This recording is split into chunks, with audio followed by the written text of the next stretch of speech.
Hello, everyone. Welcome to the premiere of COVID Monologues. We are thrilled that you have joined us here tonight.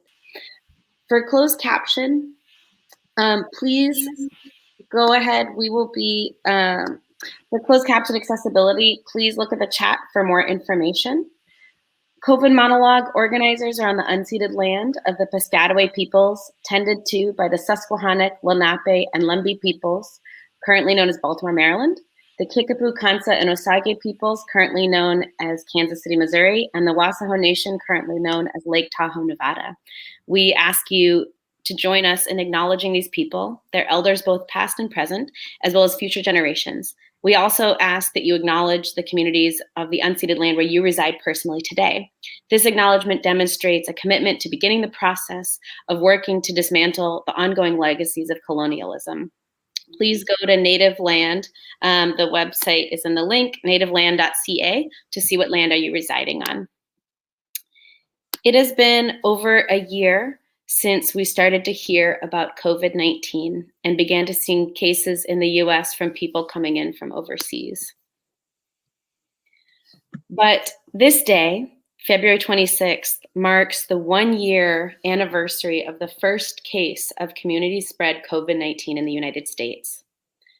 Since then, over 28 million Americans have been infected, and the virus has changed our society in ways we never imagined. We are a group of public health researchers with a love for theater and theater professionals with a love for public health. I am Genevieve DeMai, the artistic director of Single Carrot Theater in Baltimore, Maryland. I'm Sarania Tharmaraja. I'm a theater artist and public health researcher based at Johns Hopkins. Hi, I'm Jess Rasp, a partnering producer and contributing theater artist to this project. And I'm Emily Hurley. I'm a public health researcher based at the Children's Mercy Research Institute in Kansas City.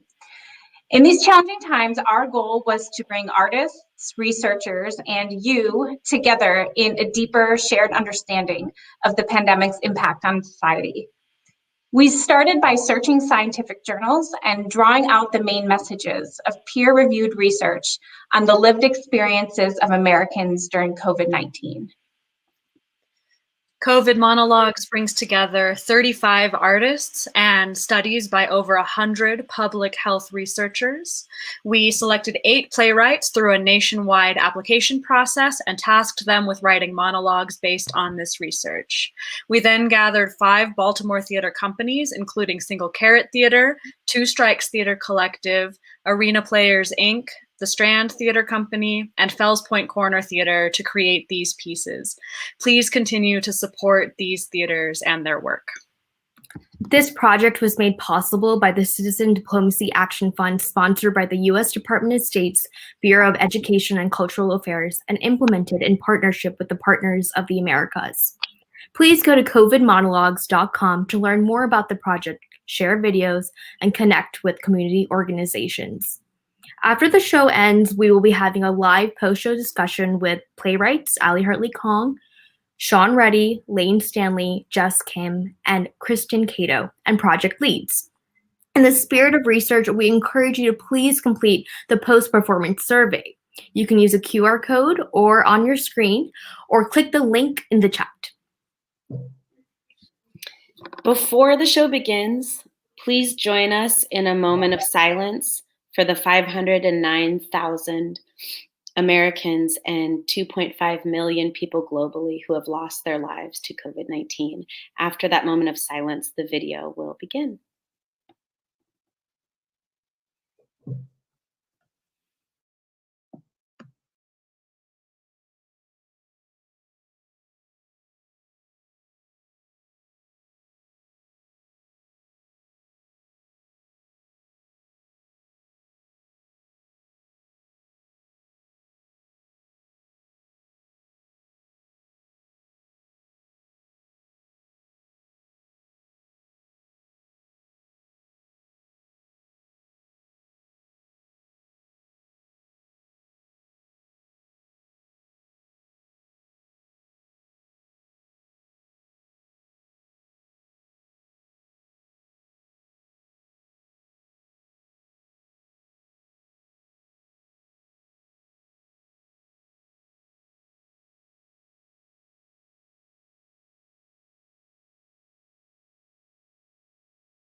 What has given these people the permission to think that they know better than science and every single qualified authority? This is the result of a media that nobody can trust. I still do not know the truth. But we don't even know how the virus is spread. A dear friend is in a coma with coronavirus. He's under 40 and was in excellent condition. I just went to a crowded Red Robin for lunch, and I'm 30. It was delicious. And I took my sweet time eating my meal because this is America, and I will do what I want. Specifically, our right to peacefully assemble is being infringed upon. I hate how conservatives have turned a global pandemic into their little personal freedom and victimization. We must absolutely resist any government that runs amok and takes advantage of a crisis. This is how your liberty dies. Stand up, America, and resist. I'm afraid I have a confession to make of Catholic proportions. I honestly don't know the first thing about playing chess. I suppose I get the gist of it as a metaphor for one's life choices. According to my Netflix binge watch of The Queen's Gambit, most chess pieces can only move up or down the board or sideways without any real sense of ingenuity. But there are exceptions where some can move diagonally and others still can magically gallop around the board in every which way, like horses, which I assume are the pieces that, well, are carved to look like horses.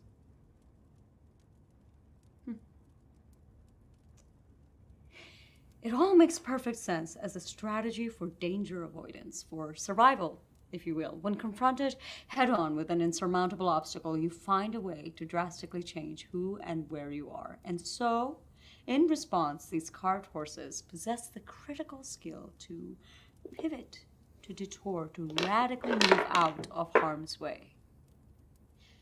But what about us? How do we survive today when we're surrounded by all sides?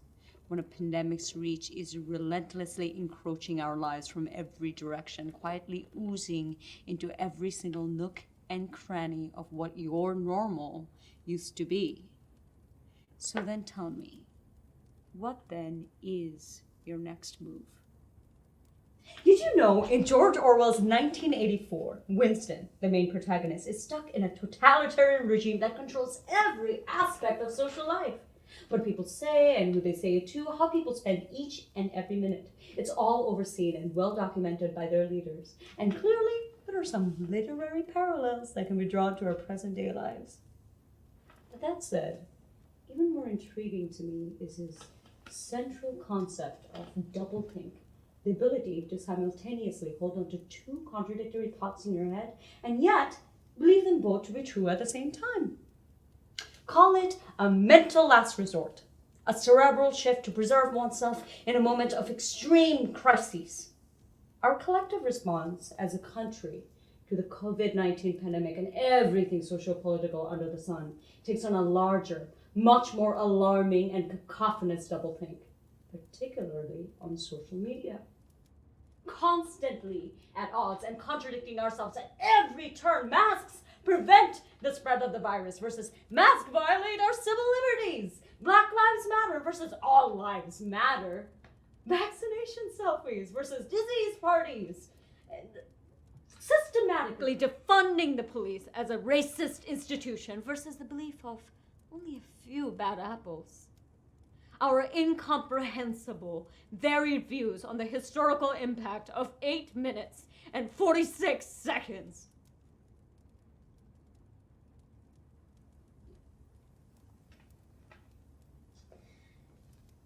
People often like to use the simplified trope of a nation divided to describe us. That civil discourse is down the tubes, that a middle ground must be found. But when white supremacists march with tiki torches in Charlottesville or unkempt, homegrown terrorists storm the Capitol and the President of the United States publicly claims during a press conference, these are very fine people on both sides. Or in a video tweet, "Go home now, we have to have peace. We love you. You're very special." Well, then our so-called nation divided has now mutated into a perilous mass scale of doublethink, and that should give us all pause as a people.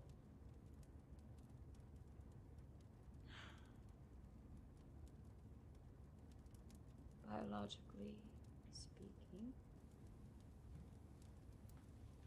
every living thing needs warmth from others. Even the biggest and most beastly of us. Wolves travel in packs, orca whales in pods, lions in prides, elephants in parades. Oh, how joyous it must all be. But how do we meaningfully curate our lives and congregate together when we are currently swamped in isolation? The coronavirus has hit us like a Fukushima tsunami, my friends, a near nuclear disaster that has swept us all away from ourselves and each other, changing how we interact with each other on radioactive proportions. I mean, with all of the social distancing recommendations and regulations placed upon us, though medically speaking, completely prudent and practical, we nonetheless pay a price. A pivot has ultimately been forced upon us, for better or worse. Taking on Zoom meetings in your underwear, or Facebook posting of our latest dinner concoctions, juice-filled focaccia with broccolini and squash blossom. Mwah! Really? Puppy pics? Sharing your newfound medical expertise, because apparently we're all now doctors in white coats these days, writing prescriptions of misinformation, conspiracy theories, and outright lies.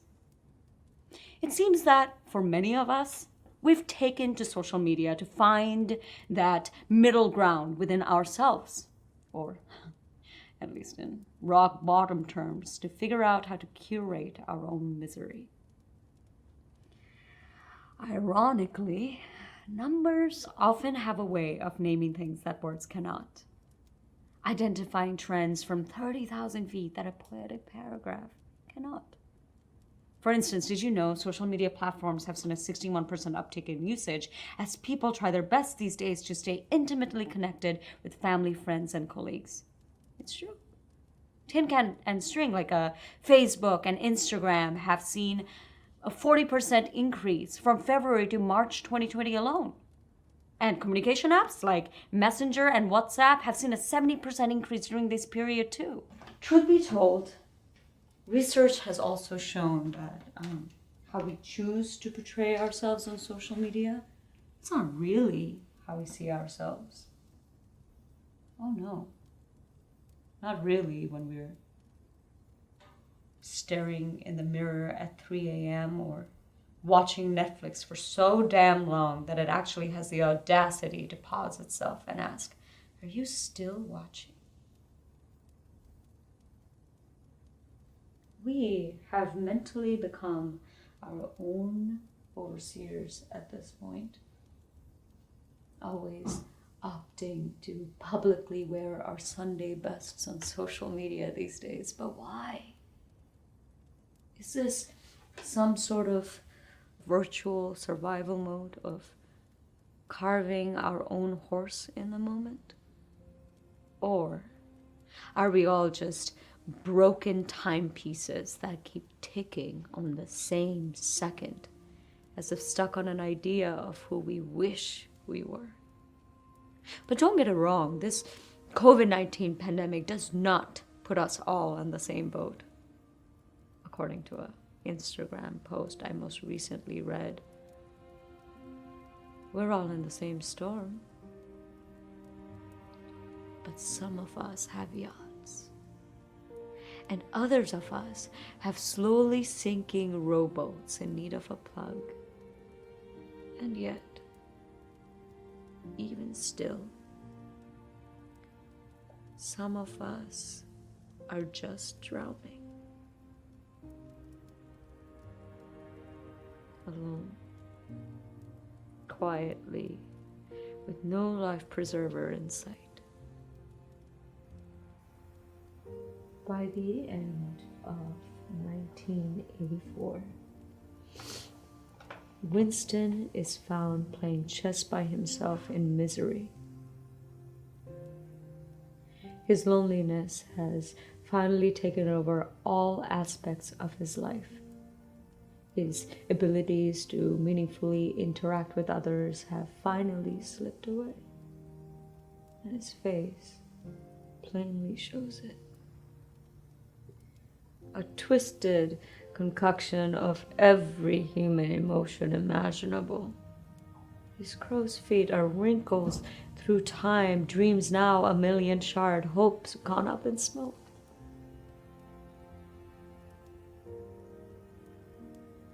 He is lost in himself. He has lost who he is. Winston can no longer see his next move, but worse, he can't even see the board.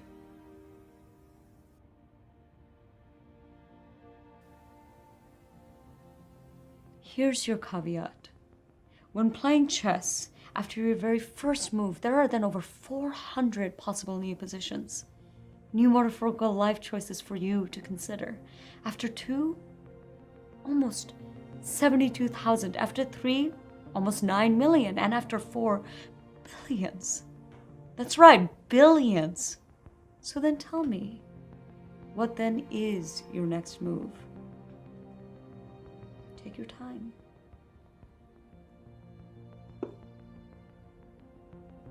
Think it through.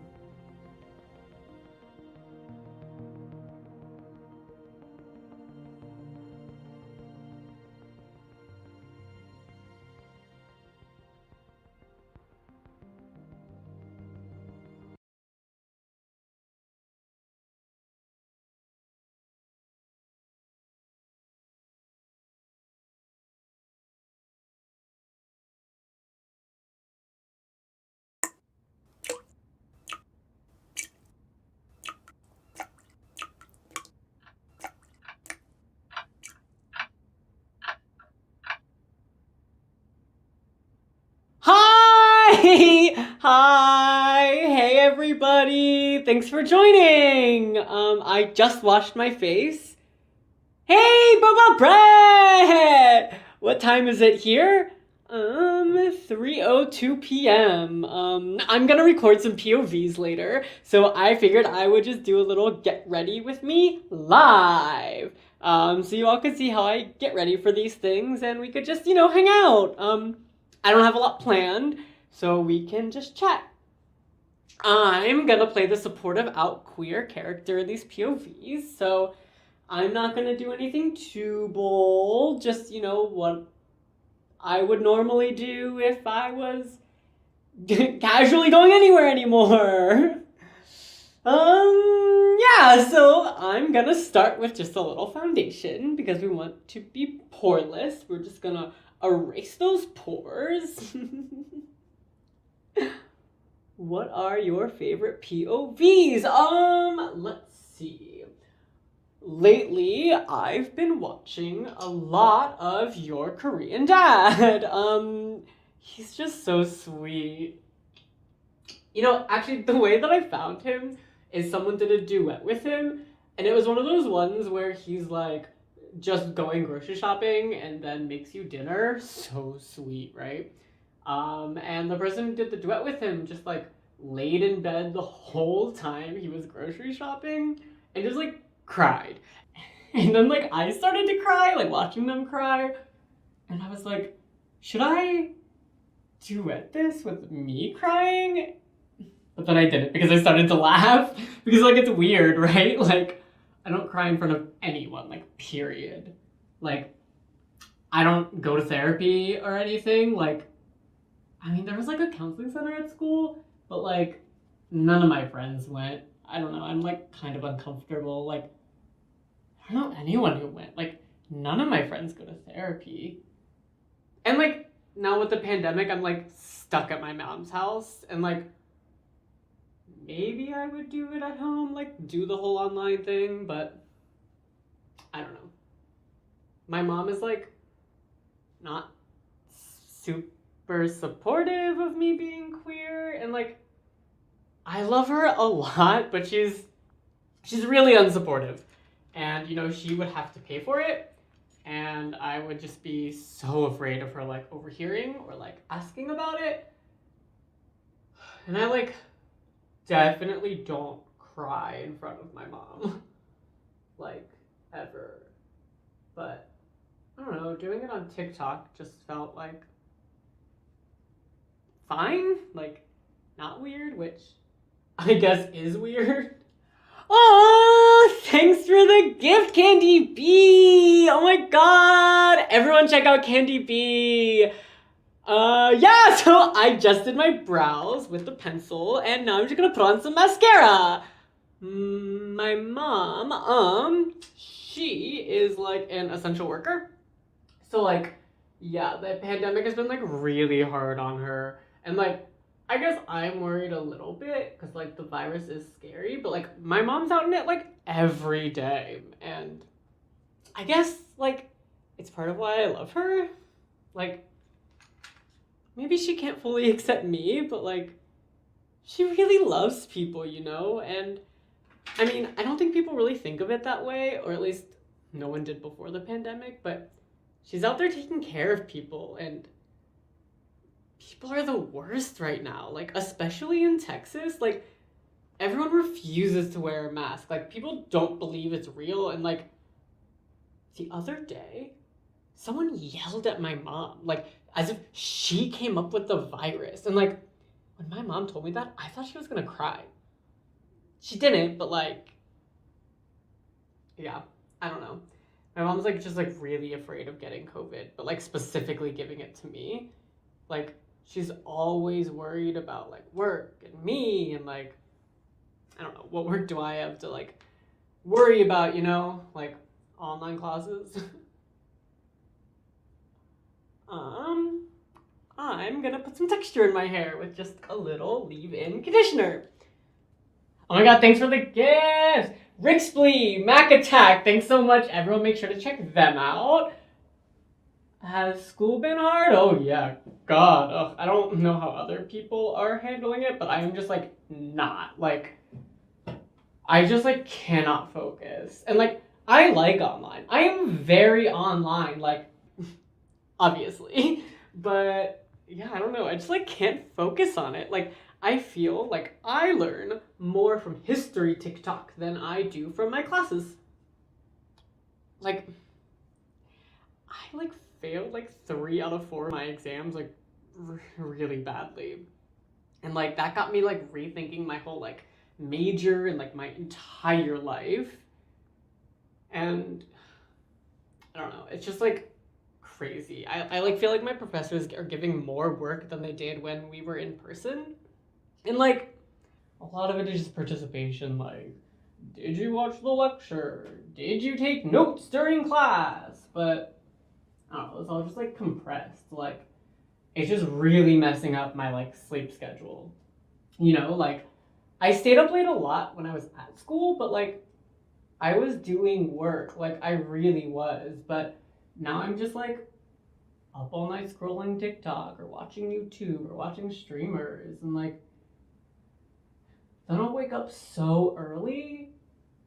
Or I'll, like, I don't know, go to bed, like, really early, but then wake up really late. I don't know, it's all just so weird. And, like, I don't even know if my mom will let me, like, go to school if it's in person next semester, which is, like, its whole other worrying thing. And, like, I get, like, she's scared, but, like, I don't know, I just, like, haven't seen my friends in months, and, like, it's just my mom and me here. I'm just, like, stuck with me and my mom. And I just have, like, no queer people to talk to. I mean, except you beautiful, beautiful freaks. But, I don't know, text and DMs and FaceTime, it's just not the same. I've just been thinking lately, like, I wish I had someone to, I don't know, just been thinking about, like, where am I gonna be in 5 years? And, like, how much time have I actually lost during all this? And like, how do people, I don't know, like, how, oh crap. I guess my mom came home early. I'll catch up with everyone later. Hopefully I'll still be able to record these POVs and get them out soon. Thanks for joining, everyone, and thanks so much for the gifts. It means a lot to have people to talk to. Bye. Mwah.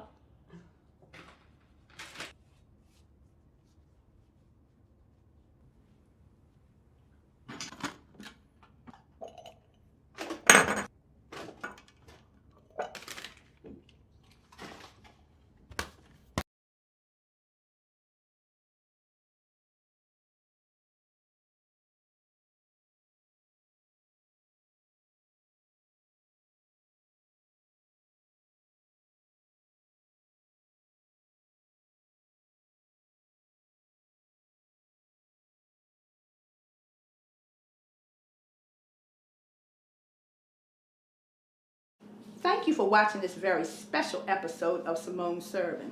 Make sure you like and subscribe because I have new videos coming out every Monday, Wednesday, and Friday. Until then, stay blessed and stay safe.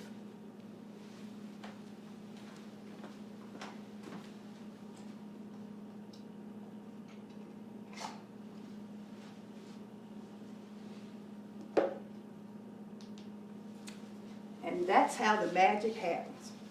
Ain't no fancy bells or whistles, just some good old truth telling. Now, since we're making this BTS video, I think I should answer the one question I get asked over and over again. How in the hell did your old ass end up making videos for the YouTube? Well, it wasn't my fault. Y'all can blame Dr. Garcia. I was due for my annual checkup, and I was so paranoid about going out and getting sick that I gave him a call to find out their safety precautions. They told me I didn't even need to come in. We could do the checkup over the computer. They called it telemedicine. Now, I don't know about y'all, but I'm old school. I like seeing my doctor face to face. Make sure ain't no alcohol on their breath or some funny business happening. But people are out in the street acting a fool, so I thought, why not? First, I had to get my grandbaby to teach me how to get my computer hooked up. Once I did, I felt like a whole new world opened up. Just so y'all know, technology ain't never been my forte. When I grew up, you had to turn the channel, you had to walk over to the TV and turn the knob. Don't know nothing about no iPod, pad, or whatever they're called. These kids nowadays grow up with these gadgets attached to their bodies 24/7. Walk into any pediatrician's office, and you see all the babies holding some kind of electronics. The only technology you're gonna see me with is my CD player, spinning a Luther Vandross greatest hit CD. Bum bum, bum bum, dum dum dum. Bum bum. Let me stop messing with y'all. So my grandbaby Lexus told me that I could learn all kinds of tips and tricks off YouTube. Child, that was all I needed. Taught myself all kinds of things. How to make falafel, the best places to travel in Europe, and how to start a YouTube channel. I know some of y'all judge me because I'm old, but I'm more adaptable than you think. So to bring it all back, I called up Dr. Garcia and I told her how I was doing, and she told me that I need to start eating better and find some way to get some exercise during this pandemic. All of those baking videos I've been watching on YouTube are catching up to me, I'll confess. I let it slip that I was eating so much sugar because I was feeling lonely and I needed sweets, gave me something to be excited about. These past 9 months ain't been easy. I miss laughing with my friends after church. My grandson's friend, Sean, died of the COVID. And I couldn't even go to the funeral to see that my baby was okay. Sean wasn't but 13 years old. He had real bad asthma. He was always feeling kind of sick. And on top of that, my friend Shirley is dealing with breast cancer right now. Can I be there for her? No. I tell all this to the doctor, and she tells me that I'm depressed. Depressed? Child, when has life not been depressing? She asked me if I had a Facebook, and I told her no. My kids never wanted me to join, said I would join and annoy them, commenting on all their posts. She asked me the same question about Instagram, Twitter, and something called TikTok. Once again, I say no. She tells me that social media is a good way to stay in touch with people from a distance and that I should think about joining. I tell her I need to look up how to use this fancy phone my daughter gave me. And she says, the doctor says no. I'll show you myself. She showed me how to use FaceTime, and now I can't stop. I FaceTime my grandbabies, and it feels so good to see their faces. Oh, what I wouldn't do to have them here huddled up in my living room. I ain't seen them since February.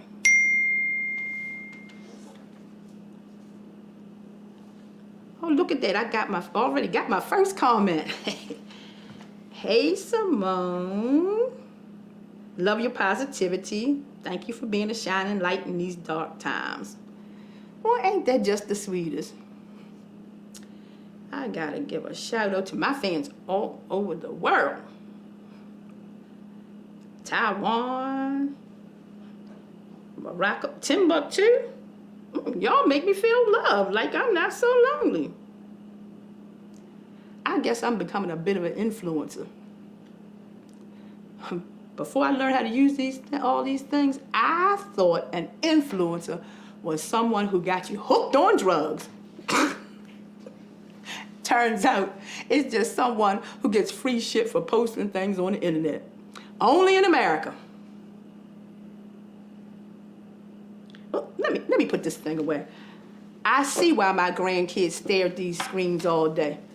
These gadgets got some kind of mind control. I guess it's because everything's virtual nowadays. You gotta stream to watch a movie, to go to school, to work. You know some people dating over the computer now. Don't even have to meet up no more. What's this world coming to? Now, what was I talking about before my phone vibrated? I get so forgetful these days. Lord, I'm like the old ladies in the movies. Oh, my doctor's appointment.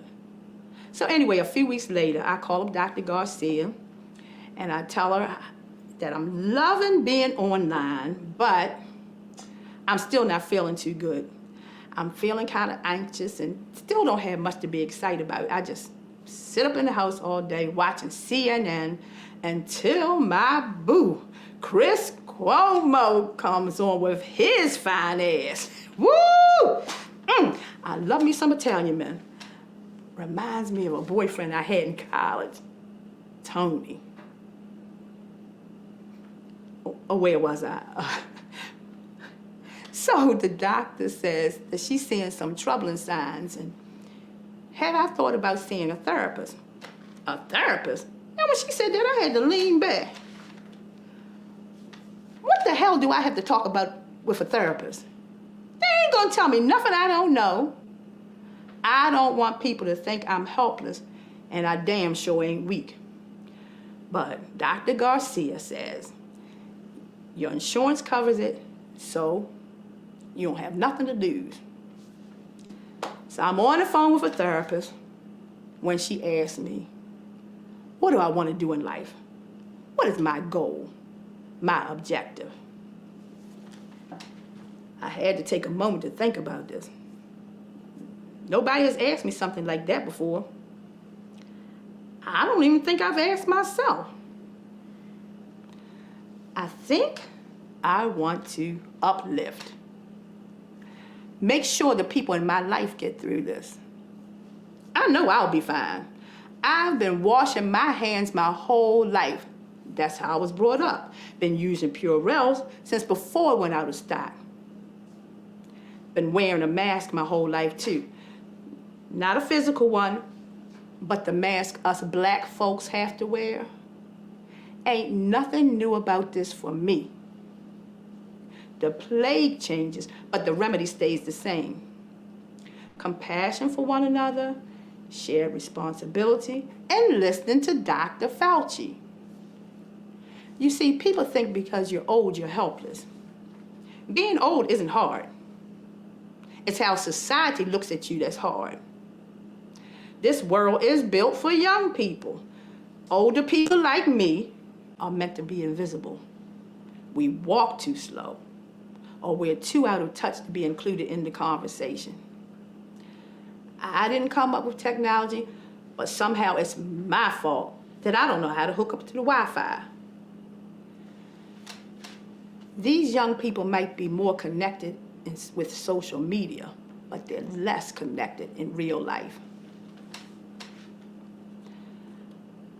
I'm not scared of the virus. I'm scared of the people who don't care. I watch TV and I see all these talking heads try to put a dollar amount on the value of my life. They don't care and talk about the actual real people dying. All they want to talk about is the economy and the cost of the shutdown.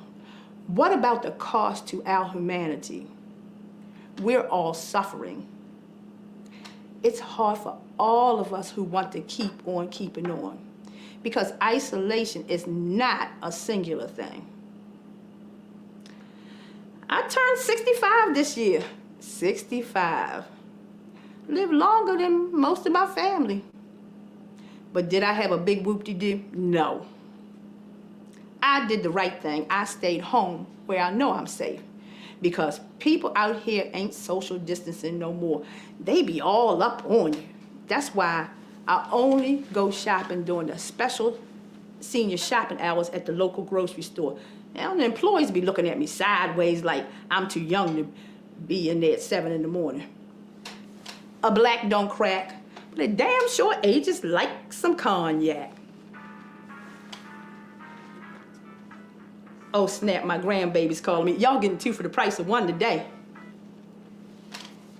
Hey, sweetie.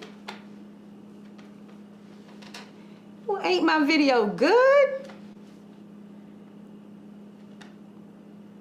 Well, ain't that what y'all doing these days, these try-on hauls or whatever they call? I see these young girls trying on their clothes and they get 1 million views off of it. Fine. I hear you. Okay, look, I'll talk to you later. All right? Bye. Don't know what the issue is. They want a granny that stays home all day and knits scarves. Well, that ain't me. I'm gonna live my life. If I wanna strip butt naked and make an OnlyFans, I'll do it. You know what OnlyFans is, don't you? It's the site where people pay to see your nasty photos. This actress, Bella Thorne, I think her name is, made $1 million in a day. Shit. I should be able to make a couple hundred then. Who am I kidding? Ain't nobody gonna be spending no $9.99 a month to see all this. See, my kids never call me unless they want to complain about something. Everybody's stressing me out about their problems, but don't nobody ask me how I'm doing. They never called me this much before, but now they only calling because they feel guilty. They never texted me, but now they want to make sure I'm good. But you know, when all of this is over, they're gonna go right back to the way they used to be. On TikTok, all day making videos. But this time, they got some new competition.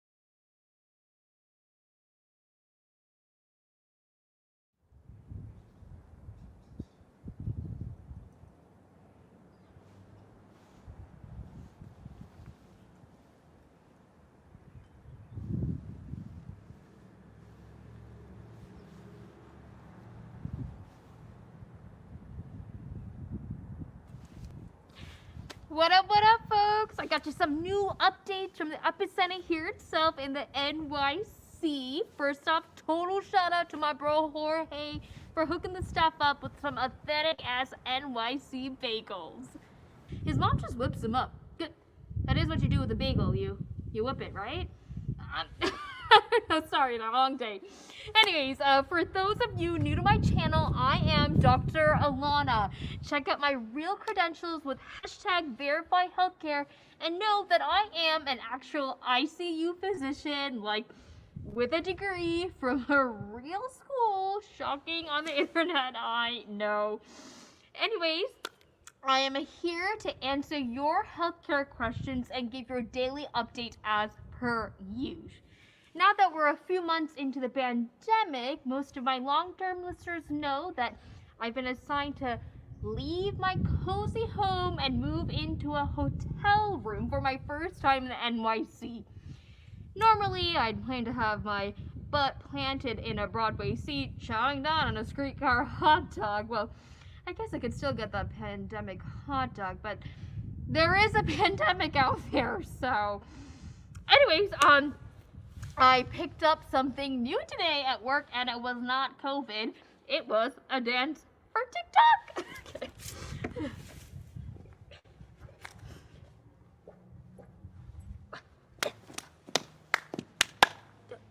On the set.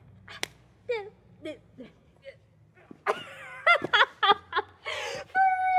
real though. Oh God, coming home to that sweet 7 p.m. clap on the street. Now, chlamydia, the applause, I see you in the comments. Dude, people are escalating that shit up. They're using pots and pans. Some guy whipped out an air horn. What will tomorrow bring? A sax solo? A string quartet? And you all know Dr. Macho because I complained about him constantly. Dude, guys, he fucking cried. Real man tears because he heard those cheers. I did not know he had it in him. Okay, we have a question from at Mudbutt70. What keeps you going through all the chaos? Well, MB70, I'll tell you. It can sometimes feel like I'm living in a movie out here. Like, it's eerie.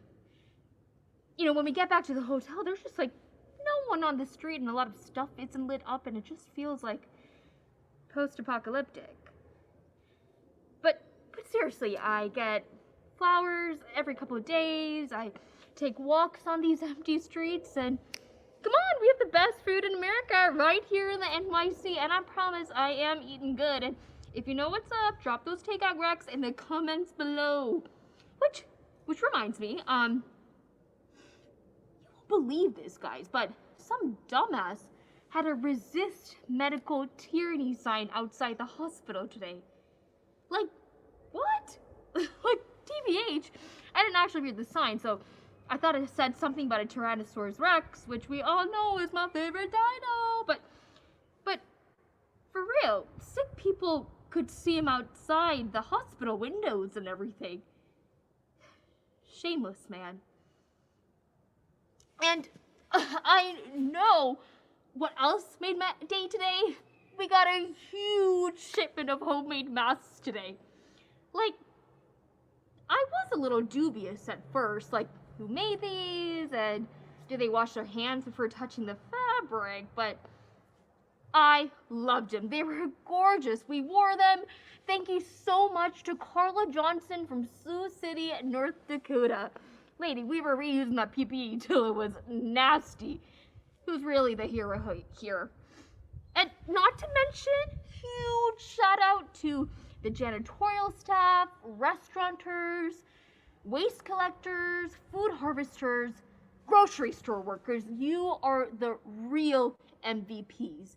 You're picking up the trash, you're cleaning the roads, you're just keeping the city running. We signed up to hang out with sick people in medical school. You all did not. We get PPE at a paid hotel, and you still have to take the subway to your homes in Jersey. I see you. Oh, okay, and I see you at Cats for Life 97. I heard hospitals were taking PPE from freaky sex cults. Is that true? I would refuse to use whatever came from those people. Well, cat hoarder, that's 80% comment, 20% question, but I will take it. Yes, we did receive donations from some fetish communities, and honestly, I feel like that just points to how crazy all this, that we're taking people's sexy time props for our patients and all. Honestly, maybe an N95 will be turning all of us on by the end of this thing. Okay, at Nurse Joan 99. Oh, hey, a fellow healthcare worker. What up? Okay. Honestly, so thankful for telemedicine right now. What would we do without it? Dude, I know. I FaceTime patients to their fam on rounds.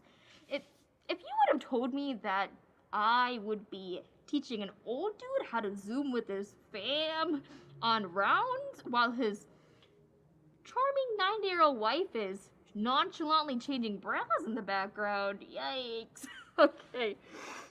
Okay, at Mockdog 8. How can you participate in a conspiracy like this? Shame on you for using your platform to advocate for the CDC, Center for Disinformation and Control. Fuck you.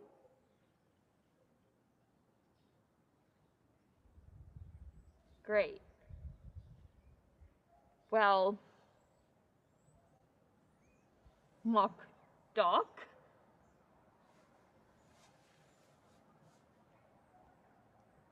I don't know how you feel when you see 3 sick people to a hospital room, all over 70, and you know that there is nothing you can do to stop their deaths. What about prisoners paid $2 an hour to move bodies, double bagging to prevent the fluid leaking because the dead can still infect them? Sprinkling coffee on the coffin so that you can't smell the dead, and mass grave sites filling in 2 months that were supposed to last all year long. Why aren't we showing more of that? When your nursing staff is positive for COVID-19 but asymptomatic, so that they're required to show to work, but they're holding hands with the worst fear that they may be the reason a patient becomes infected and dies. Or when you have to tell that charming, broad-changing 90-year-old wife that her husband and partner of 60 years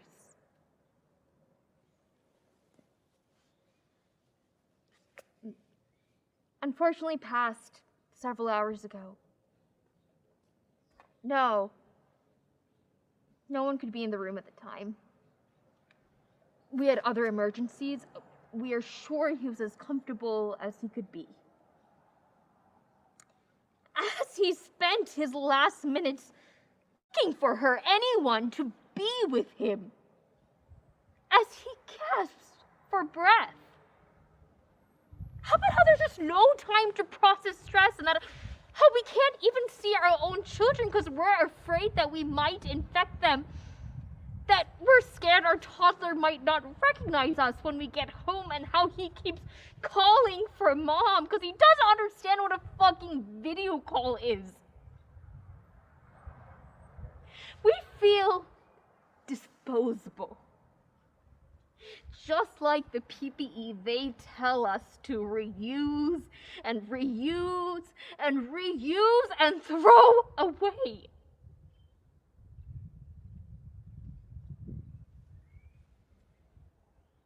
The truth is, I'm not a hero. And I hate being called one. I didn't agree to this in med school. Heroes? They have a choice. They choose their task. I didn't choose this. And I can't even tell you if this goes on for 6 months, we'll be out of energy. Our standard best of care will be to put you in a room with other sick people and hope that you might make it. We might not even have energy to hope anymore. You put all the responsibility on healthcare workers. Like, if you just support them, then this will just all go away.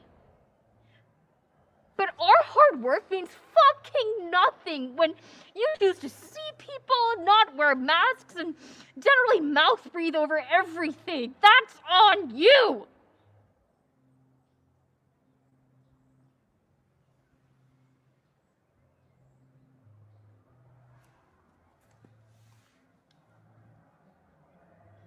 And freaking mask me, it's real.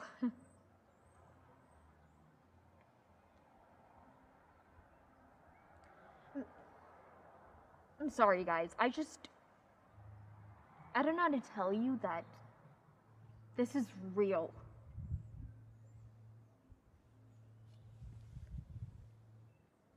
Okay. Question from @Gangi. Does your hospital offer mental health care because it looks like you need it? Who the fuck has time, Gangi? Another question. Rough stuff. Anyways, can you do that TikTok dance again?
Hello, members of the Grace Church Community Council.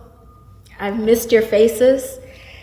Pastor Marks, thank you for opening the chapel to host this important meeting about COVID-19.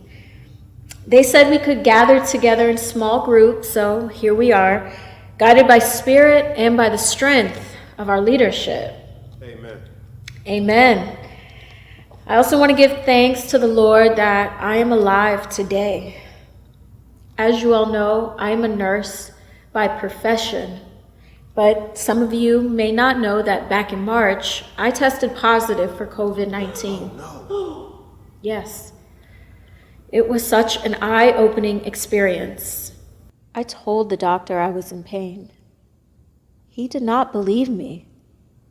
I said I was in pain, and he underestimated me. Why was my pain not real? Why did he think I was imagining my pain? When in fact, I know that my pain is centuries old. I told him that I couldn't breathe, that every time I took a deep breath, it felt like 1,000 needles were piercing me through my chest. I told him my throat and neck were swollen. He asked me if I was suffering from any stress. I said, well, who isn't? He then said in a nonchalant tone, Naomi? Did I say that right? Great. It looks like it's just a panic attack. I said, no, this isn't anxiety, sir. I can't taste anything, and I lost my sense of smell.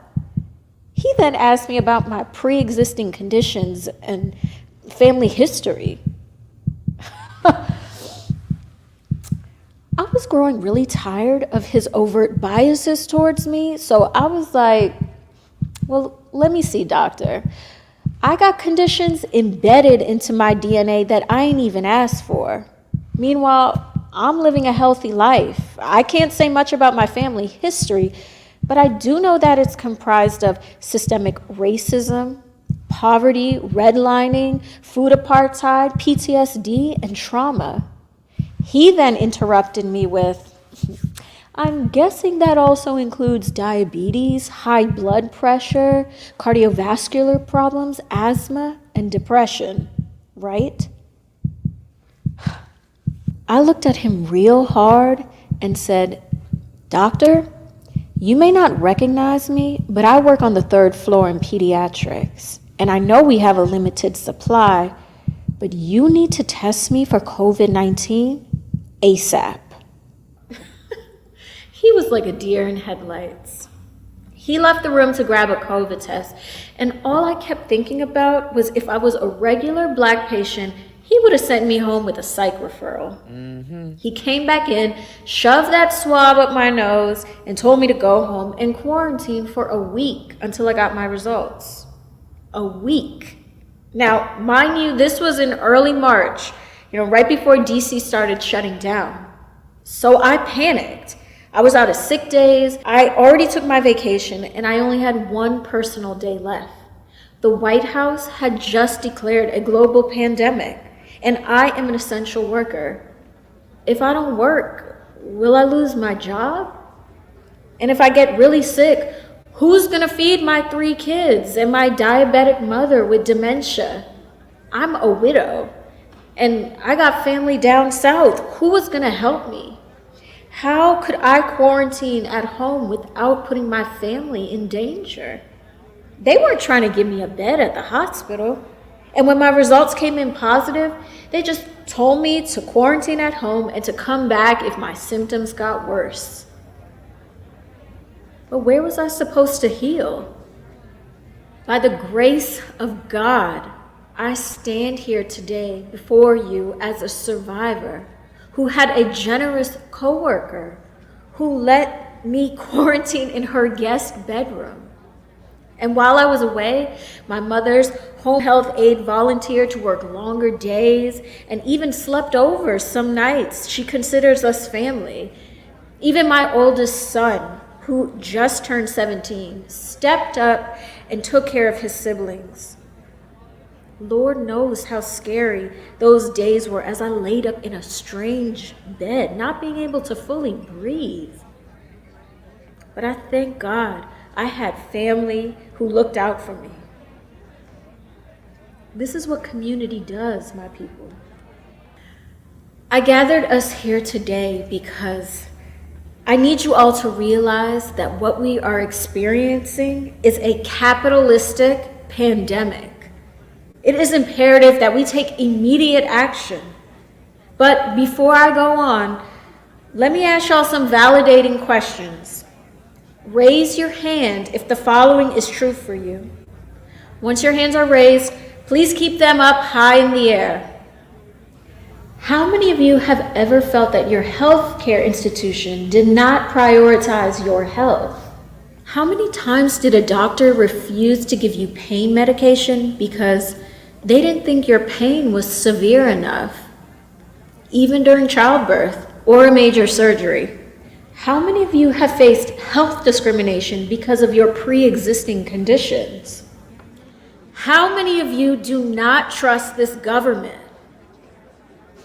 That's right. Every hand is up, and it's within reason. Why should we trust this government with our health? Amen. Remember when all those nurses were furloughed back in April? Mm-hmm. I wasn't one of them, but I was disheartened by the fact that the hospitals were firing nurses during a national health crisis. This is because hospitals are businesses, my people. That's right. And just like a business, preventing bankruptcy during a pandemic means you must cut costs like staff salaries. And here's the catch-22. Some sources revealed that many hospital CEOs were pocketing extra money. If you're wondering how that's possible, just look at the CARES Act. For those who are unfamiliar, the CARES Act is the Coronavirus Aid, Relief, and Economic Security Act, which designated a total of $175 billion for COVID-19 response efforts. It offered reimbursement to healthcare entities for expenses or lost revenues. Hospitals were allocated $100 billion from the act itself, an additional $75 billion in loans from the Paycheck Protection Program. Interestingly enough, most of the multi-million-dollar PPP loans were granted to private and nonprofit hospitals with less than 500 employees. Not surprising, huh? However, the real downfall of the CARES Act is that funding allocation was based on past revenue.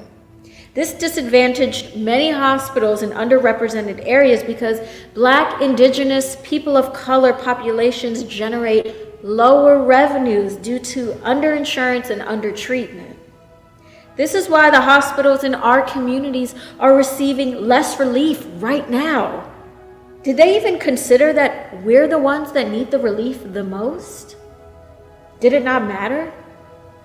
As I mentioned earlier, this is a capitalistic pandemic, a clear case of racial capitalism.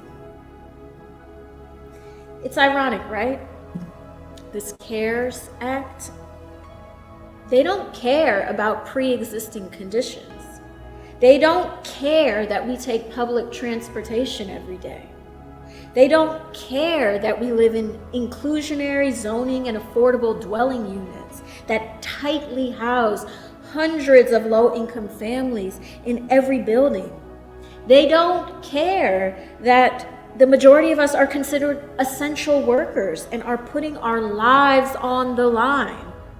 These are the social issues that we face every day. And this is why Black and Latino people are dying at disproportionate rates. The most blatant truth to reckon with right now is that COVID-19 is not an isolated health issue in our community. For years and years, racial capitalism has been the cause of health inequalities in the United States. Our lives have been devalued because of the color of our skin and socioeconomic statuses. The evidence is right under your nose. Just take Flint, Michigan as an example. Take a look at our history. The Tuskegee experimentation on Black bodies, the sterilization of Puerto Rican women. The list is long and traumatic.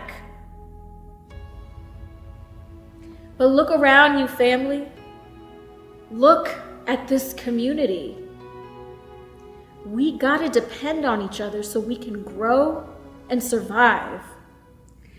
As the city continues to shut down this summer, some of our immediate goals should be assisting neighbors who are vulnerable to the heat, and to be on the lookout for families who are living in abusive homes. Pastor Marks has graciously offered a few air-conditioned rooms at the rectory, so let's make sure we get the right people in them. Miss Gloria couldn't join us today, but she sent an email that suggested supermarket runs for the sick and elderly. I think that's a great idea, and we should organize it soon. Underneath your chairs, you'll find some cards and pencils. Let's take a few moments to write down some ideas about other services and programs that we can offer. And if you got any fundraising thoughts, those are welcome too. I'll give y'all about 5 minutes to brainstorm, and then we can share our responses. Good idea. And family, I just want to remind you that we are descendants of survivors. Let's keep our faith strong and fight this thing. Let's work towards building a future that values Black pain. Amen. Tell them. Yes, sister.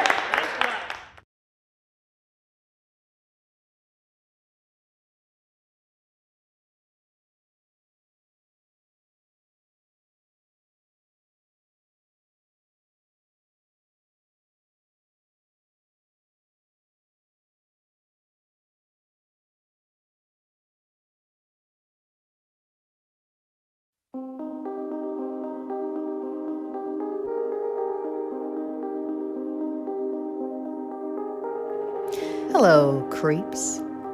It's me, obviously. Welcome to Scary Science, episode 74, Headspace. I'm sending this out into the universe in this, the year of our Lord, COVID. In case you're curious, yes, I am in actual hell, trapped in this rat hole with the biggest, filthiest rats, my brothers.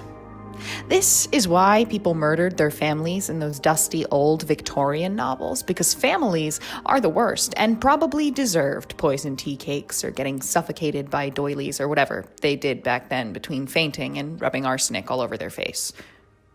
The Victorians were dark. Someday we'll talk about trepanning. So very dark, my darklings. But now, I kind of get it. Anyway, in case you're like, why are your thoughts turned to murder, Angel? This is why.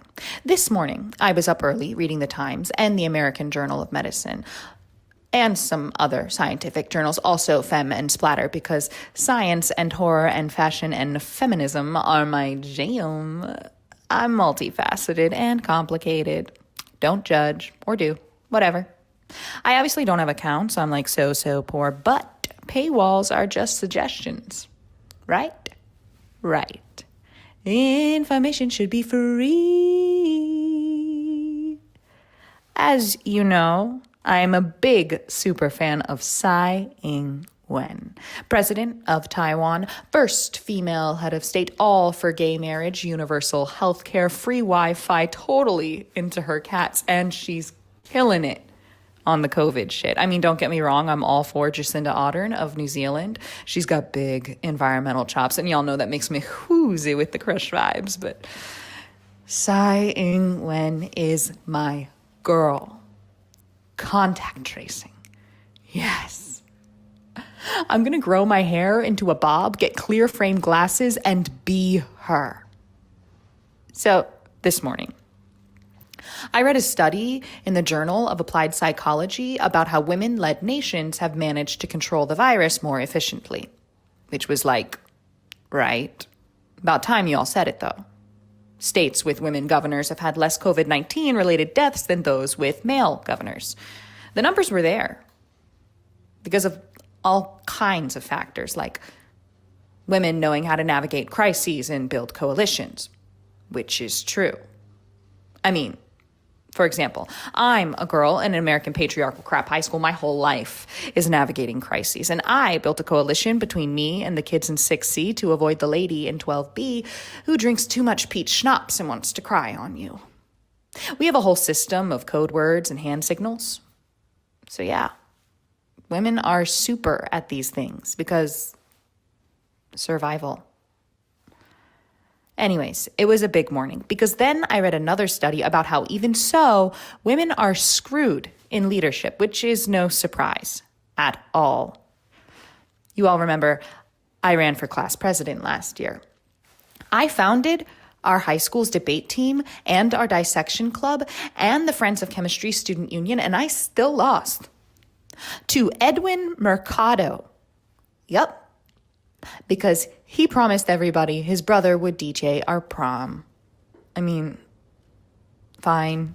His brother is kind of famous, and he has this long, curly mustache that he waxes and oils and maybe glues into place. But what about the issues? Someone almost died from the nachos last year, and we rank 45th out of 46 in academics in our state. People literally can't read, getting passed on up and out. I campaigned on food safety and rigorous academic standards, and I still lost by 99%. I think the 1% was me. It was pretty sad. But I told myself, I said, Angel, one day you'll run a real campaign, and you'll be mayor, then governor, then Speaker of the House. I mean, maybe. I used to be sure. But it's getting harder to think it'll happen now. You know, because it's the end of the world. Probably. Anyways, I was up this morning, and my brother Elias rolls into the room, mostly asleep, smelling like wet socks, and crying about breakfast. He has a real boogery, crying face, wet and slimy, and he makes this weird hiccuping sound like a walrus. It's disgusting. And he knows I have to make him whatever because Mom's at work, and I'm Mom Junior now, which is officially the suck. I didn't birth this kid. I don't want this kid. It's stupid and unfair. I mean, I'm easily the smartest in the family. I've never dipped below a 4.0, but yeah, sure, make me babysit this gorilla. He's 7. He should be able to babysit himself. When I was 7, I had the periodic table memorized and I could pick a lock. Either way, it's a crime because I have another brother who's older than me. And why can't he babysit the beast? Because he's a boy. That's why. I hate him. My mom's so weird about that. She says, we don't hate in this family. But what if I do hate him? Then what? Just keep it locked up inside myself? That's how people get cancer. Fact. Anyways, he doesn't have to know how to cook a pot roast or wash underwear. He can just hide in his room all day and pretend to be online in class when I know he's playing Call of Duty. And how do I know? Because I put his Zoom on a loop to look like he's in class nodding and taking notes. And I even have him meaningly clearing his throat every 45 minutes. Call me complicit, but he did pay me $50 and I'm saving up. Someday when the plague's over, I'm moving out. Way out, far away. Maybe New Zealand. Did you know they allow high school students to experiment with uranium? And they were the first place to allow women to vote, and they have kiwis and volcanoes. I'm gonna at least visit Taiwan, try and meet President Tsai Ing-wen. Maybe wave to her from the Festival of Hungry Ghosts, and then we could chat about international trade law and drink bubble tea. Anyway, my older brother Tristan doesn't have to do anything around here, and I have to make sure the baby gets a bottle and gets changed, and the 7-year-old checks in for school. Pretty much everything. What about me? No one cares if I go to school. I'm just a servant. I told her, Mom, I'm an advanced trig. Yeah, I could get a scholarship. I could be the first one to go to college. And she said, yeah, but don't you want babies, Angel? I don't know. Not if they're as bitty as my stupid brothers. I mean, it's just us. My dad's been gone since my brother was born, and if you knew my brother, you'd understand. He's almost 100% stink. The rest of him is fart noises. Anyways, who knows where our dad is, and my mom pays for us all just working at the grab and sack.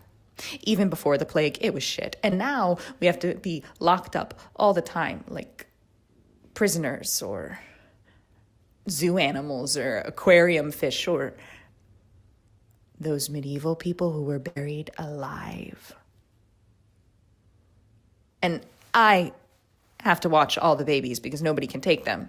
The daycare is closed, and the after school stuff, well, there's no school, so there's no after either, you know? Even when my mom is home, she's too tired. Lots of nights she's asleep on the sofa before I can even tell her all the crap the 7-year-old busted. I get it. Grab and sack's a real hole. Half the customers don't wear masks. A lady stuck her thumb in the bag boy's eye just for asking her to pull her mask up over her nose. He has to wear an eye patch. Maybe get a new eyeball now. Either way, my mom, she goes through it. Sometimes she comes home and just locks herself in the bedroom. I feel bad. But also, it makes me mad. You know, I don't get to lock myself in my room. What if this plague never ends? What if I never catch up with the rich kids that get to have teachers that live with them? Like Edwin Mercado? His parents are legit paying our chemistry teacher to quarantine with him. He's gonna know everything next year. I mean, I turn on the classes, but it's impossible. Staring at a screen all day affects the synapses. I'm getting stupider. I can feel it. And this is the first time ever I missed homework on account that the 7-year-old was crying. I don't know why. Kids just cry, don't they? It's like they know how crappy the world is already. So I missed most of advanced bio, and now I'll never understand symbiosis. Not really. And anyways, the fetal pig dissection is virtual now, which is super disappointing. Virtual is not the same. Not for fetal pigs. Not for anything. I'm self-supporting. You know, I've got like 1,000 online things that I'm into. Dinosaurs, beheadings, yellow fever. But I miss actual things. My best friends don't text back. It's like I'm on red for days. I mean, maybe we're not even best friends anymore. It's like I'm on a spaceship circling around all the fun things we used to do, and I can't touch any of it. If this is ever over, we'll all be different. I mean, I've had like 5 different hairstyles and I can bake Irish soda bread, but I never wanted any of that. Some kids, they've snuck out, you know, to parties, which is disgusting. I mean, you really need to drink warm beer next to someone doused in Axe body spray so bad that you kill your whole family. Gross. But just because I wouldn't be a plague rat doesn't mean I don't miss everything. The other day, I started crying thinking about first period gym class. I had like a hallucination of the smell of gym mats, that musty, sweaty smell of generations of kids suffering. And I lost my shit. I hate gym class. But it was normal. Just normal. Awful. Not like awful now.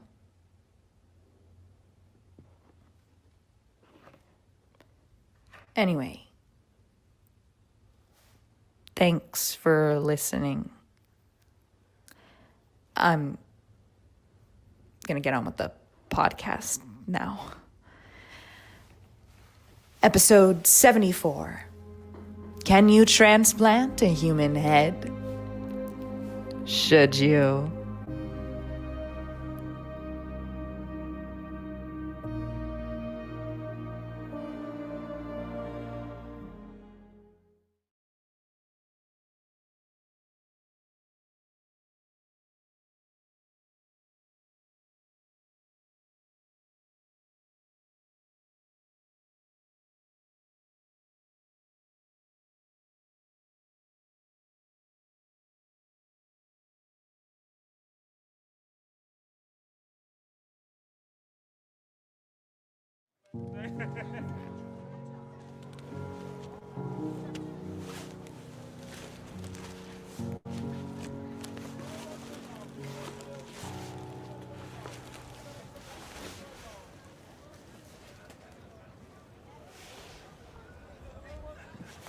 Hey, Jim, it's me. It's Lisa.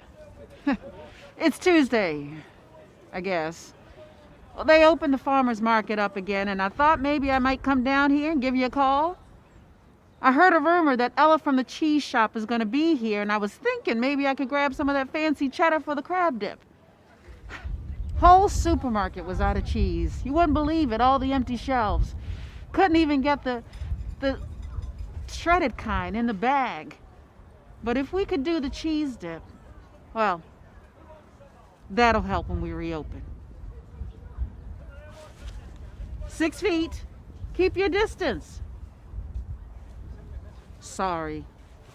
People are ignorant, walking around with their noses hanging out. Now, I'm standing right here near the sign that says Farmer's Market, Wednesday. Shit. I told you it was Tuesday, didn't I? I must have lost a day.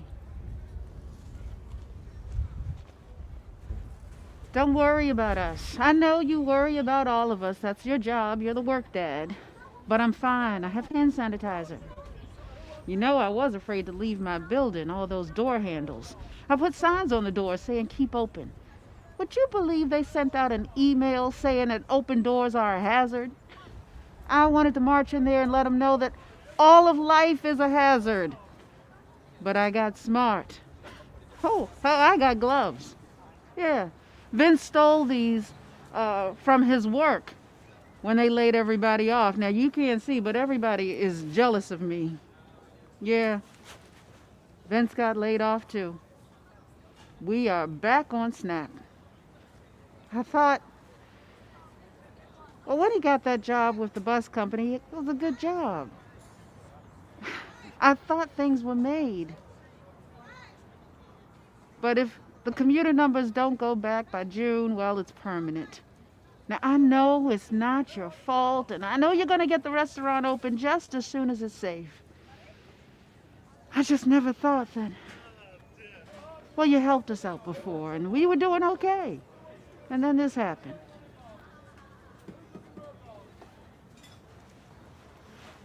We're trying.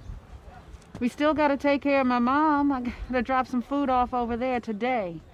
Now, I haven't told her what's going on with you. She still doesn't think this is real. Maybe this will scare some sense into her. I had to take her keys to stop her from visiting people.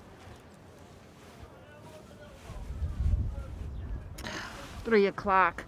Tommy's got math class and he won't sign in unless I'm next to him. I love him. God. Sometimes I wish I could social distance from them. I heard someone say we got our parents to take care of and our kids. We're the sandwich generation.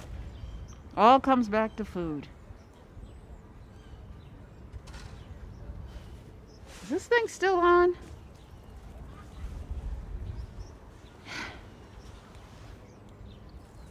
It's weird being here. Just hearing the background conversation. You don't really get that on Zoom. And people are keeping their distance. Mostly. We all know we gotta look out for each other. No one's coming to save us.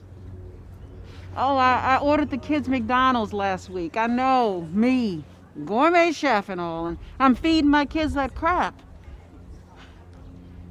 Eating healthy is expensive.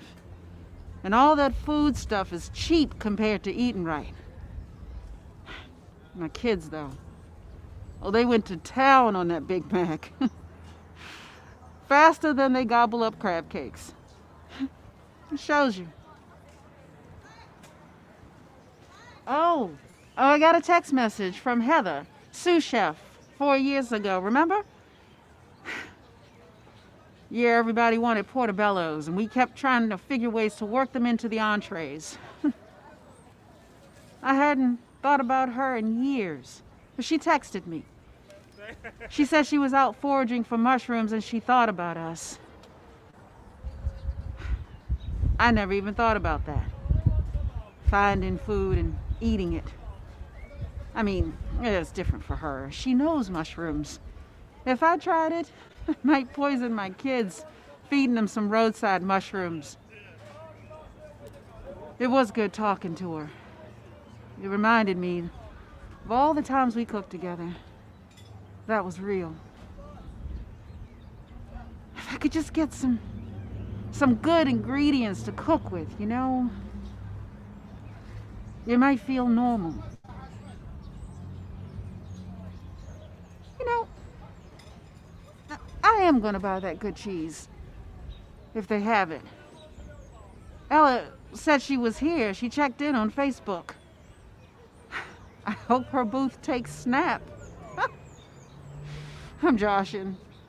I wouldn't waste my money on that. I mean, we don't really get a lot with the food stamps. And you know I'm creative in the kitchen, but it's a challenge, even for me, to make what little we have work. If I could get some really good ingredients, I don't know, it might feel normal. Anyway, just give me a call when you can and when you wake up. I don't know. I don't really know what to say, Jim. I know I'm rambling. It's surreal. You work with someone for 15 years. You see him each day, and then one random Thursday you leave work and you might never see him again. You know I'm better at cooking than I am at talking. And if I could, I would cook you baseball-sized crab cakes. Old Bay, garlic, all the seasonings. Deborah said you lost your sense of taste. Well, no virus ever stood up to my cooking before. Rest, okay? Deborah's worried that when you wake up, you're gonna think, shit, she took me to the hospital. I know you don't like people taking care of you, but you gotta let them, okay? You gotta let them do whatever they need to make you better. Don't worry about bills or the restaurant. You just get off that ventilator, 'cause you can't eat when you're on it. You know, I am gonna buy that cheese. It'll be worth every penny to see you eat it once you've kicked COVID's ass. We'll cook again soon. Deborah, thank you. I got the Cash App you sent, and I really appreciate it. We have to take care of each other, you know? Don't worry about the bills. We'll put together a fundraiser when the restaurant reopens. I'll start planning it. Something to look forward to. I think it was good for him to hear about the restaurant.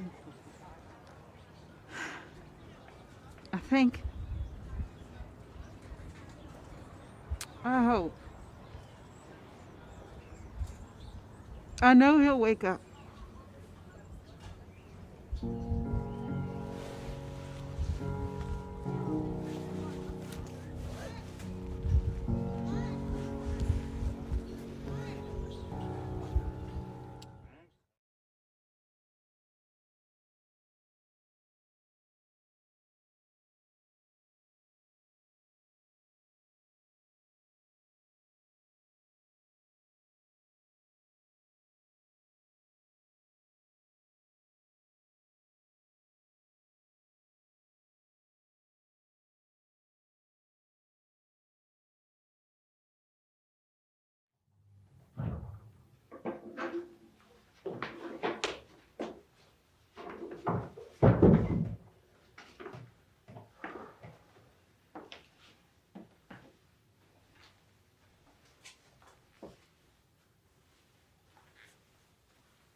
Leave it to you to die of the wrong disease during a pandemic.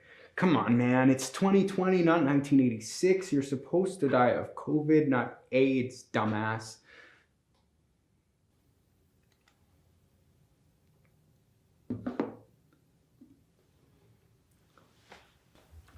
It's weird coming in here one at a time, you know? I mean, couldn't I just steal the urn? I'm not saying I'm going to, I'm just saying I could. Whole line of people out there. It looks longer because of spacing, but you know. You'll be hearing shit like this all day, like so sad, so much potential, we'll miss you, blah, blah, blah. You know, here we thought we were getting old, but they're gonna say that 31 was in your prime. Yeah, tell that to the twinks on Grindr, but okay. Maybe one of them will steal your urn. Yeah, and they'll take you someplace poetic, like sprinkle you into the ocean, not realizing that if someone ever actually took you to the ocean, you would have complained the entire time about sand in your ass. But then, you'd become sand in someone else's ass, like revenge. Nah, but I guess they'd notice pretty quickly if you got stolen. No, they're putting you in a wall. Yeah, that's what your sister said. She came out of the woodwork somehow, so no sprinkling you over a lake or whatever.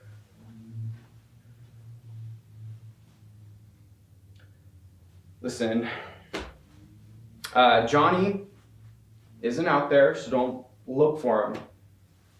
Yeah, he's got this whole thing where he's telling people that you died because of negligence. And he's on this whole crusade about it. You see, they close the centers because of COVID, right? But he says that they only close them in the poor parts of town. In the rich parts of town where people have health insurance, those centers are open. Well, kind of open. But yeah, I guess he's got the numbers to back it up. I guess someone did a study, so Johnny's on a mission. But y'all were together for a hot minute. I think he should be here. I think he should be here. You know, for a second, I didn't think I would be here until they put you in the wall. Yeah, a couple of weeks ago, I was told to expect a call from my public health official. It was the contact tracers. And for a second, I was like, whoa, I already got HIV. But it was the COVID tracing people. Yeah, you see, I went to an in-person group because my head was all messed up from right after, you know. And I guess someone there had it. And then I got a second one of those calls in 5 years. But I'm good. No Miss Rona. The lady on the phone was really weird too when I told her I was paused. She was like, and she said she didn't know if it could make it worse for me. So anyways, I just told her I would stay home and not sneeze on any grandmas, and she said okay. You know, I'm glad you never got a call like that. Because I remember when you were first diagnosed, you could you were a complete mess. I mean, you could barely talk to the contact tracers because your mind was spinning so fast. Not like that's any different for you, you drama queen, but I don't think you would have liked the anxiety. You know, having to wait to find out if something new is living in your body. You know, but with COVID, the scare's not the same. We don't have those zombie pictures of people with kaposies and walking skeletons and shit that they used to scare people with in the 80s. No. With COVID, there are no pictures of the apocalypse happening on your skin, so nobody's afraid enough. You know, they didn't need to socially distance us. No. Everybody just ran for the hills on their own, talking about being clean and disease-free and staying away from us lepers. Yeah. The governor didn't need to tell people to do that. They did that on their own. They knew to stay away from the guy with HIV. So, maybe you wouldn't have freaked out so bad this time. Maybe that's not a good thing. But anyway, I couldn't get Dolly Parton here. I know, that was your one request, and I feel you, but she didn't answer my call, so, you know, but it did get me thinking. Do you remember the time we tried to go see her, and we drove all the way to Memphis, not realizing that Dollywood's on the whole ass other side of Tennessee, would have been closer to us too. We could have driven 4 hours. Instead, we drove 10 to some rundown Target parking lot. That's the last time I let you plan a road trip. But I remember, you know, we us settling down, trying to get comfortable and trying to get a couple hours of shut-eye because there was no way we could get to Dollywood and get you home on time for you to get to work. And I remember just looking at you and seeing you leaned back in the driver's seat, and I was getting comfortable in the passenger seat. And some asshole was spray painting from the wall across from us. And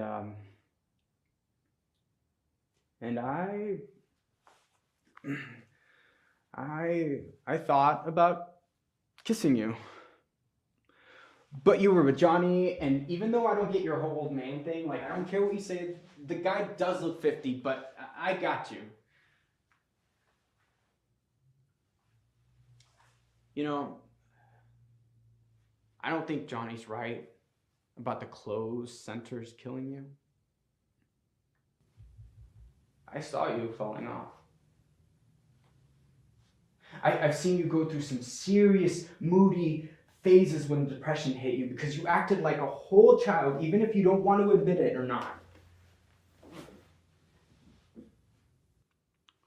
I didn't know it could get so bad if you stopped taking your meds. Like, I don't get how someone does that. Like, HIV is not a death sentence anymore. It sucks, and it'll eat your paycheck, and worse if you don't stay poor enough for government assistance, but you're not supposed to die.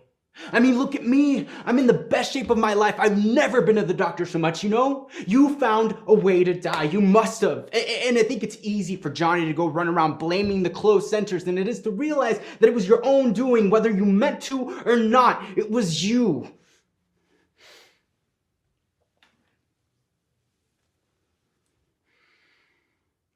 It must have been months. It's not like you just stop taking your meds and you die. It was weeks and weeks of me calling and you saying you were okay. A little sad, but okay. Maybe if I'd seen you at a group, I would have noticed you getting skinnier and sicker, but here I just thought it was just a shitty lighting on your computer making you look that way. I didn't know you weren't showing up for work. How could I if I wasn't pestering you for free tacos on my lunch break? But you were okay, a little sad, but okay.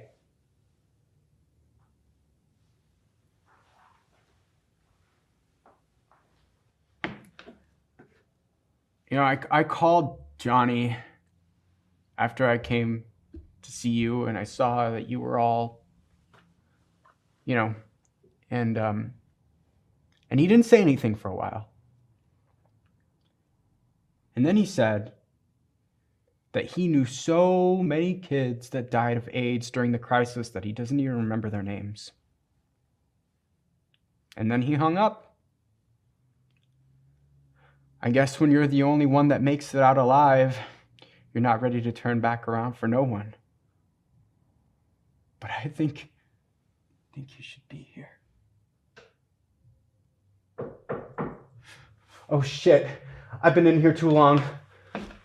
Listen, man, I don't want to do this. I don't want to have to come see you like this. I know it's not about me, but I don't want to have to come see your name in some cement on every birthday or every anniversary, so fuck it. We're doing this. We're going to Dollywood.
Hello, everyone. Welcome back. Thank you so much for joining us. As we're pulling questions from the chat, please chat any questions that you have. I just wanted to mention a few things. In the spirit of continued research, please complete our post-show survey. The QR code is right here in the corner of your screen, whichever direction that is, and you can click in a link in the chat. While your participation in the survey is anonymous, you can choose to enter your email and be awarded a $5 gift card for your participation. So please fill out that survey. We would love to have your thoughts and feedback on this. Also, you can go to covidmonologues.com to watch each of these monologues individually, take the survey, and connect with organizations doing COVID-adjacent work in our communities, including Reading Partners, Action and Maturity, Movable Feast, and Youth Ambassadors. And again, please continue to support the arts, especially the 5 partner theaters for COVID Monologues and all of the other arts and artists and arts organizations that you know in the world. We have some playwrights with us tonight. So when I introduce you, please feel free to just give a wave or say hello or both. So I have Allie Hartley Kong of Better Cooking Than Talking. I have Kristen Cato, the author of Black Pain. I have Lane Stanley of The Wrong Disease, and Jess Kim of Dance of the Dead Inside. And Sereny and I will be pulling questions from the chat. And if for each of you to talk about, and we also have a written description of our conversation in the chat for accessibility purposes. So people feel free to ask some questions. I will start with just playwrights. I think this was such an interesting challenge, as we've talked about, with taking public health research, which is something very non-artistic, and translating those into really powerful stories. And I'd just be curious if any of you want to talk about that experience and what that was like for you. I can go. My name's Jess, like Genevieve said. I actually obtained an MPH, a Master's in Public Health in Epidemiology. And one of the reasons why I switched out of the primarily research field into entertainment was feeling that we write all these articles for other scientists, and it's very technically worded, and there's statistical analyses, and it can be hard to digest. So I love this project because we were able to translate some of these articles that are so well written and have such solid research into an emotional format that can be more appealing to wider audiences who may not have that math and science background. So for me, it was really fun, actually, to get to be able to go through these and try to create something more emotionally connected through it. Yeah, I have to agree with Jess. I feel like that was the challenge that I enjoyed the most, taking this research and making and taking these facts and dramatizing them so that they're more digestible, and so that they're educational, but at the same time giving us real people behind the words. And I think that was the beautiful challenge. So I have to agree with that. Yeah, that's all. I'm Allie. I wrote Better Cooking Than Talking. And one of the things that I found really wonderful about integrating that public health research was looking in the research articles for the quotes and the stories and the little bit of the humanness sprinkled into the science, and then pulling out of that humanness and kind of weaving it together and creating a composite story about one character that was born out of this research, where in research you're looking at hundreds of different subjects, and lots of folks were interviewed in these articles, but really being able to pull and make a narrative out of that was the challenge, and what I found was one of the rewarding parts of the process.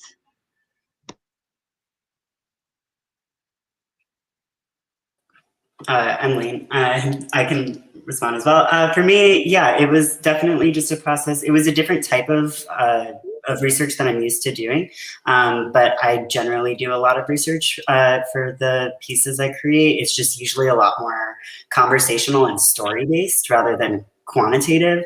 And so it felt like it was interesting to be tasked with pulling out what is essential in these articles, and being a kind of filter for what do I think is the important thing to be known here? What am I learning here that I didn't know before from this article?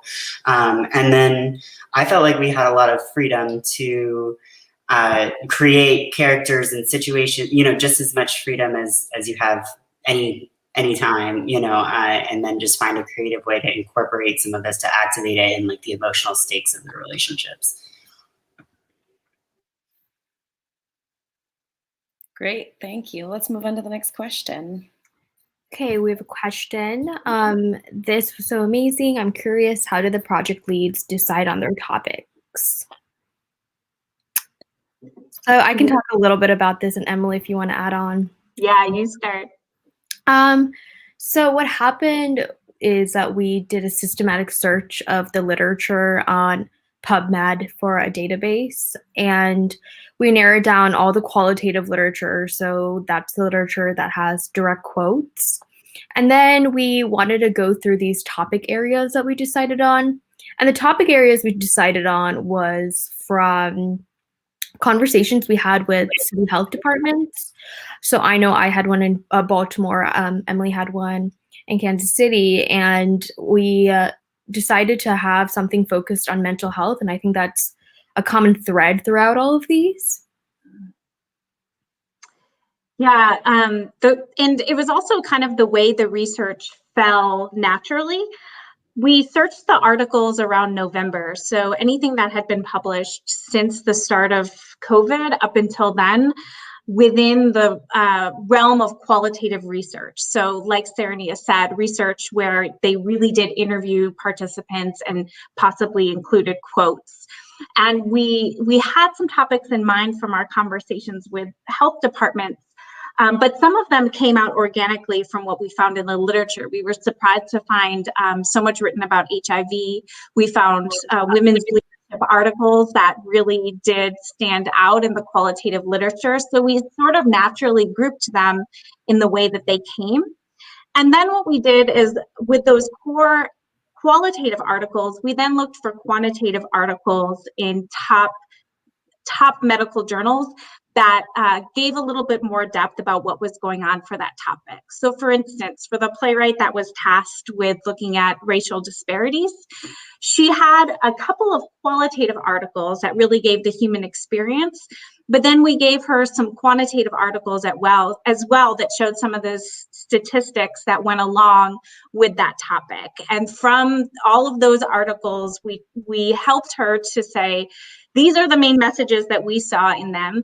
Try to communicate at least some of those main messages in your monologue. And then we let their creative process go from there. As a follow-up question, we have here, did any of the playwrights go back to the authors who may have the full transcripts of the interviews? I didn't know. I know that there may have been, I don't know how much communication playwrights had with any of the researchers directly. I did. I don't know if she's on this call, but Dr. Rachel Heinen, if that's how you say your name, we had a great discussion over email because I read one of her quantitative articles and wanted to kind of go through some of the interview questions, which she had gathered through qualitative research. Quantitative is like the data and qualitative is like the word interviews and the descriptors.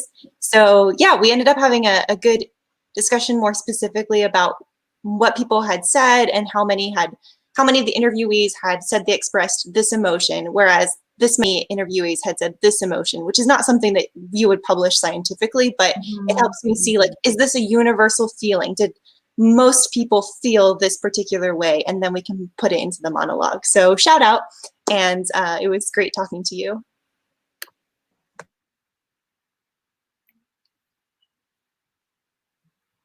Go ahead, Serena. Okay, from Donald Owens, I was very taken with the range of concerns that was tackled, but I must say that Black Pain was interestingly written. What made the playwright choose this approach? Take it away, Kristen. Hi, Donald Owens. Thank you very much for your comment. I hope I answer your question correctly. So by approach, I'm assuming, I'm guessing that you mean like why in a church, why to a crowd, why as a sermon, like why this sort of structure. And I think I wanted to focus on how we can talk about Black pain, but then what do we do about it, right? So I wanted to do something that was a call to action.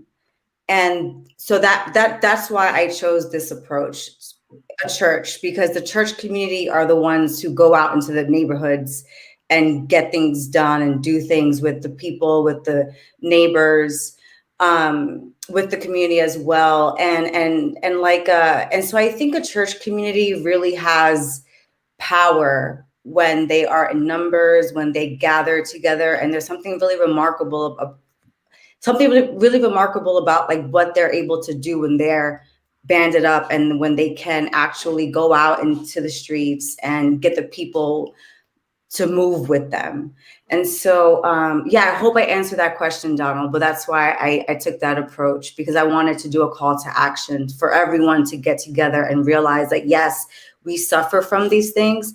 And yes, we are victims of these things, but what are we going to do about it? I think there's a very interesting question posed here. I'm going to read their first comment as well. They said, I'm developing a guide for COVID-19 vaccination internationally and have found considerable cultural challenges to accepting vaccination, from vaccine hesitancy to anti-vaccination. And their question was, should countries develop a national communication strategy that includes theater? And two, is there evidence of theater changing the national dialogue? I don't know about the second question, but as a theater artist, I do think theater is a really powerful tool to create empathy. And obviously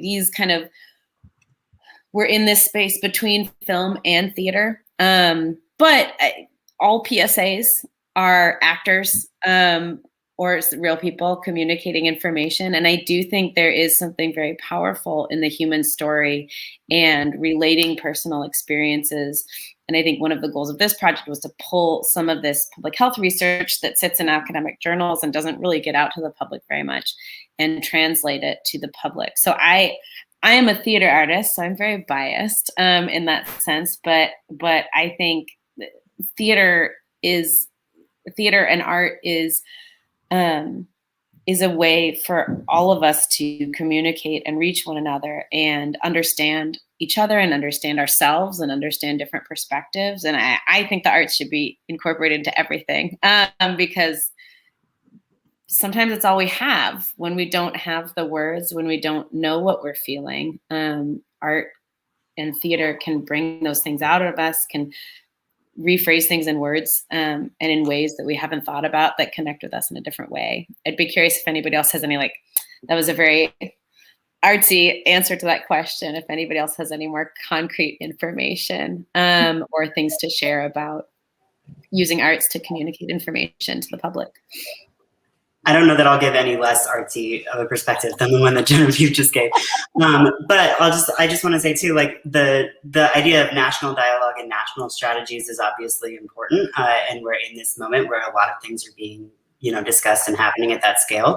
But I think one of the beauties of theater that other mediums lack is its ability to be hyper-local, that we can be, when we're on the pandemic, 300 of us in a room, that we can really dig into, not just what's going on in the United States, which is such an enormous place, but what's going on in this part of Los Angeles or what's going on in this part of Baltimore. And you have tons of projects of especially applied and community-based theater that start meaningful community dialogue about issues that are going on in schools, issues going on with parents organizations, or you're able to engage with these very, especially like Theater of the Oppressed and things like that, that you're able to engage people in these very direct conversations about things that are happening in their neighborhoods. And I think that while theater, I think it absolutely can affect things on a national scale, that its ability to affect things on a neighborhood basis and on a local basis is maybe more important. That's something a PSA can't do, right? A PSA that's nationally distributed on PBS cannot speak specifically to what's happening in your part of town. Mm-hmm. I even think of Better Cooking Than Talking, of the description of crab cakes and crab dip, and that's something so simple but is so has such a Baltimore feel to it, that has that kind of specificity that I think you can connect with it even on a deeper level. And I think, I'm sorry to interrupt you, Emily. Oh, go ahead. I think that something that's also very special about theater that we're kind of lacking right now, but hopefully we'll get it soon, is that theater is done in person. There's this connection that is made, in a room with people in it. And I think that is, and that's sort of related to the approach, Donald, with the church. When you talk to a congregation, right? It's like theater kind of has this same sort of feeling when you're talking to this audience, or when you're having this dialogue between the performer and the spectator. And so I think that that's what is special about theater, and that's the strategy that I think theater always uses. And that conversation can happen, you know, it can be a political conversation, it can be a cultural conversation, it could be a social conversation, it could be any conversation. And so theater changing national dialogue, I think is always changing dialogue, and it always will.